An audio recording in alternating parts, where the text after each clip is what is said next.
నమస్తే, నేను మీ సతీష్. పొత్తు ధర్మంపై పవన్ కళ్యాణ్ చేసినటువంటి వ్యాఖ్యలు ప్రస్తుతం రాజకీయంగా చర్చనీయాంశంగా మారినాయి. అయితే దీనిపైన వైఎస్ఆర్ కాంగ్రెస్ పార్టీ మాత్రం ఒక దుష్ప్రచారాన్ని చేస్తోంది అంటూ ఈ రోజున అటు తెలుగుదేశం ఇటు జనసేన నేతలు కూడా మండిపడుతున్నటువంటి పరిస్థితి.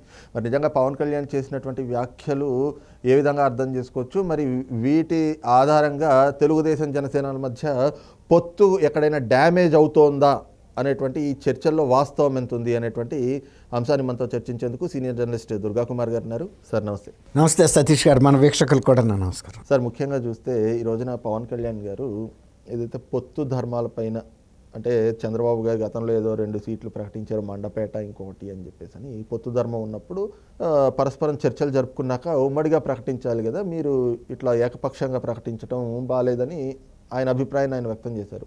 బట్ ఆ సందర్భంలోనే ఆయన ఇంకొన్ని మాటలు చెప్పారు. కానీ ఈ యొక్క అంశాన్ని పట్టుకుని వైఎస్ఆర్ కాంగ్రెస్ పార్టీ ఒక కొత్త ప్రచారాన్ని అయితే కనుక మొదలుపెట్టింది. అంటే కొత్తదేం కాదు, మొదటి నుంచి వాళ్ళు చేస్తుంది. మళ్ళీ ఇద్దరి మధ్యన కూడా పొత్తు అనేటువంటిది విచ్ఛిన్నం కాబోతోంది అనే రకంగా ఈ రోజున సోషల్ మీడియా వేదికగా ప్రచారాన్ని తీసుకెళ్తున్నారు.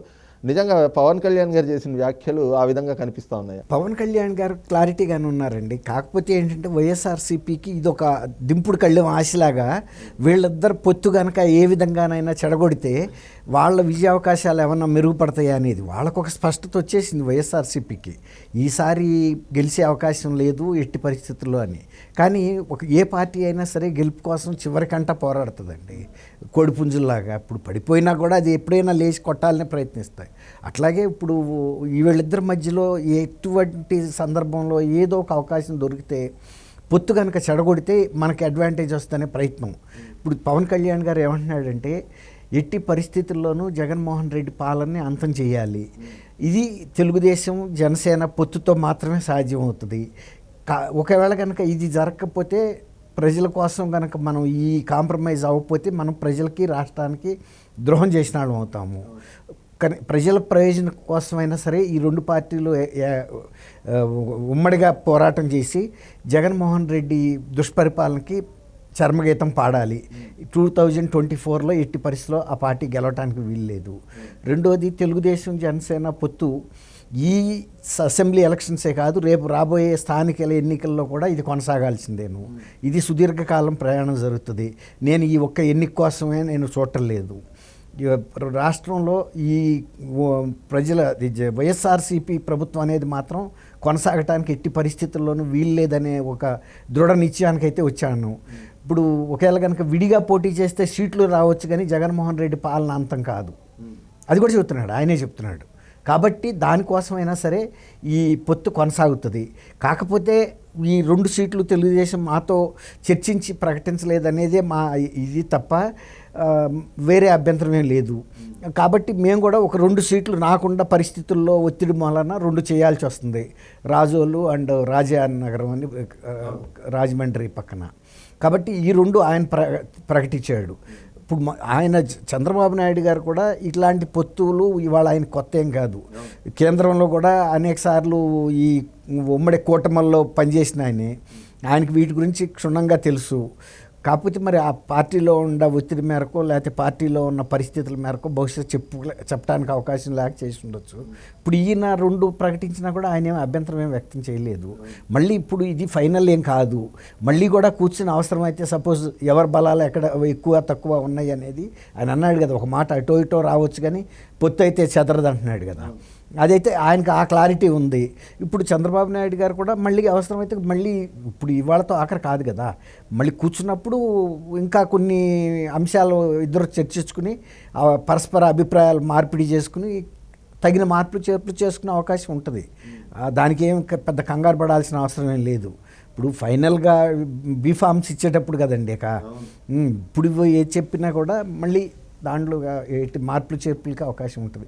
కాకపోతే ఈయన పవన్ కళ్యాణ్ గారికి గత అనుభవాల దృష్ట్యా ఒకటైతే ఆయన స్పష్టతకు వచ్చాడండి. తెలుగుదేశంతో పొత్తు లేకుండా కనుక జనసేన పోటీ చేస్తే ఆయన అన్నట్టు సీట్లు రావచ్చేమో, కానీ జగన్మోహన్ రెడ్డి పరిపాలన అంతం చేయటం సాధ్యం కాదేమో. అందుకోసమైనా సరే ప్రజల కోసం ఈ పొత్తు అయితే మాత్రం చిరకాలం కొనసాగే ఇదే నా వాంఛ. నా ఆశయం. అంటే మీరు ఇప్పుడు చెప్తున్నట్లుగా నిజంగా అంటే పవన్ కళ్యాణ్ గారు చెప్పిన దాంట్లో పూర్తిగా రాష్ట్రం కోసం, రాష్ట్ర ప్రజల కోసం మనం కలిసి వెళ్లాల్సినటువంటి ఆవశ్యకత ఉంది అంటూ ఆయన మాట్లాడినటువంటి తీరు క్లారిటీగా ఉంది. అయితే ఎక్కడైనా కూడా ఆయన మాట్లాడినటువంటి మాటల్లో ఈ రోజున వైసీపీ సోషల్ మీడియా చేస్తున్న ప్రచారంలాగా ఆ పొత్తులు విచ్ఛిన్నమయ్యే విధంగా ఆయన మాట్లాడాడు, ఆయనలో ఎక్కడో కొంచెం అసంతృప్తి కనిపించింది అన్నది పరిస్థితులు ఎక్కడైనా కనిపించినాయి? అంటే నేను కూడా చూశాను అది. ఫస్ట్ ఎవరికైనా అట్లా అభిప్రాయం వస్తుందేమో కానీ ఆయన తర్వాత కాన్సిక్వెన్సెస్ కూడా ప్రతిదీ అనలిటికల్గా చెప్పారు. నేను స్పష్టంగా ఉన్నాను, ఎట్టి పరిస్థితుల్లోనూ ఇది పొత్తు కొనసాగుతుంది ఈ ఎన్నికలకే కాదు, ఆ తర్వాత వచ్చే ఎన్నికలకైనా కొనసాగాల్సిందే. వైఎస్ఆర్సీపీ పరిపాలన అయితే ఎండ్ చేయాల్సిందే, ప్రజలకు మనం ఇచ్చిన వాగ్దానం అది. ఈ దుష్పరిపాలన కొనసాగితే ప్రజలు ఎవరు కూడా తట్టుకునే పరిస్థితి లేదు, ప్రతిపక్షాలు తట్టుకునే పరిస్థితి లేదు, ఎనీ వామపక్షాలు కానీ ఏదైనా. అందువల్ల ఈ పొత్తు అనేది ఎవరు కూడా దీన్ని ఎవరు ఆపలేరు. నాకు కూడా కొనసాగటమే ఇష్టం. ఇది కూడా ఒక చిరకాలంగా అంటే నెక్స్ట్ వచ్చే రాబోయే స్థానిక ఎన్నికలు కానీ, మున్సిపల్ ఎన్నికలు కానీ, ఎనీ ఎలక్షన్స్కి ఇదే పొత్తు మేము కొనసాగిస్తాము. అందులో నాకేం అభ్యంతరం లేదు. ఏదైనా చిన్న చిన్న విషయాలు నా దృష్టికి వచ్చినా కూడా నేను అది స్పందించను. ఏదన్నా ఉంటే మేము కూర్చుని మాట్లాడుకునే ధోరణిలోనే మాట్లాడుతున్నాడు తప్ప ఆ ఫిర్యాదుల్లాగానో లేకపోతే అసంతృప్తి వ్యక్తం చేస్తున్న తీరైతే నాకు అనిపించలేదు. సార్, అయితే ఇక్కడ చూస్తే ఏదైతే మొదటి నుంచి కూడా తెలుగుదేశం జనసేనల పొత్తు ఉండే అవకాశాలు ఉన్నాయి అన్నటువంటి ప్రచారం మొదలైనప్పటి నుంచి ఈ రోజు వరకు కూడా ఈ రెండు పార్టీల మధ్య పొత్తుని చీల్చాలి అనేటువంటి ప్రచారాలు వైఎస్ఆర్ కాంగ్రెస్ పార్టీ నుంచి నిత్యం చూస్తూ ఉన్నాం. మరి ఈ రోజు కూడా ఇంకా స్టిల్ ఇప్పటికీ ఆ రకమైనటువంటి ప్రచారాలు చేయడాన్ని ఎలా చూడాలి అసలు? ఇది మీరు నామినేషన్స్ ఫైనలైజ్ అయ్యే వరకు కూడా ఇట్లాంటి ప్రయత్నం జరుగుతుంది అండి. ప్రతిపక్షాలు అనేవి రాజకీయ పార్టీలు అవతల పార్టీకి పూల బాటలు వేయవు కదండి. ఏదైనా ఇబ్బంది పెట్టే ప్రయత్నం చేస్తుంది, అవతల పార్టీని బలహీనపరిచే ప్రయత్నం చేస్తుంది. తన పార్టీగా తను బలపడే ప్రయత్నం కూడా చేయటం అనేది సాధారణ విషయం. అదే ప్రయత్నం వైఎస్ఆర్సీపీ చేస్తుంది. అందులో ఇప్పుడు వైఎస్ఆర్సీపీ పరిస్థితి బాగాలేదు, అంతర్గతంగా సంక్షోభం, రెబెల్ క్యాండిడేట్స్ సీట్ ఇవ్వని ప్రతి వాళ్ళు మేము పోటీ చేస్తూ ఉంటున్నారు. దానితోడు షర్మిల్ గారు అడిగే ప్రశ్నలకి వాళ్ళు సమాధానం చెప్పలేని పరిస్థితి.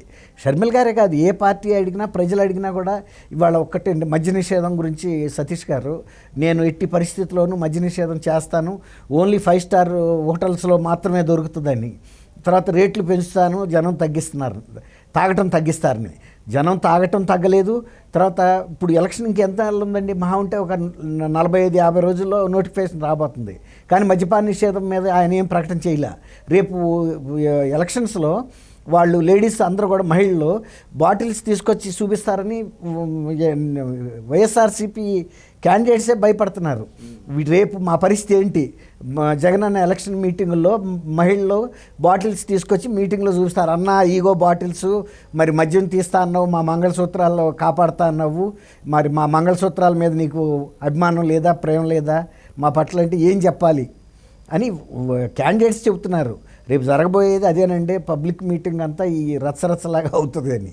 కాబట్టి ఆయనకుండే సమస్యలు ఆయనకున్నాయి, ప్రయత్నిస్తున్నాడు వీళ్ళ మధ్యలో కూడా విభేదాలు తీసుకురావటానికి. కానీ పవన్ కళ్యాణ్ గారికి ఇప్పుడు బాగా అర్థమైంది, తత్వం బోధపడింది.